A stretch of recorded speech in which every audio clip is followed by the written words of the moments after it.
33. No coração do prudente repousa a sabedoria, mas o que há no interior dos insensatos vem a lei. 34. A justiça exalta as nações, mas o pecado é o próprio dos povos. 35.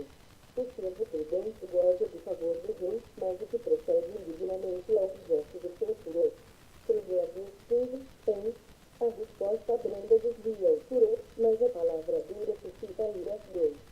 A língua dos sábios adorna o conhecimento, mas a boca dos insensatos derrama a estultícia. 3. Os olhos do Senhor estão em todo lugar, contemplando os maus dos bons. 4. A língua serena é a árvore de vida, mas a perversa quebranta o espírito. 5.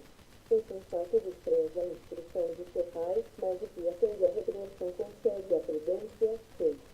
Na casa do justo há grande tesouro, mas na renda dos perversos há perturbação. 7. A língua dos sábios derrama o conhecimento, mas o coração dos insensatos não procede assim. 8.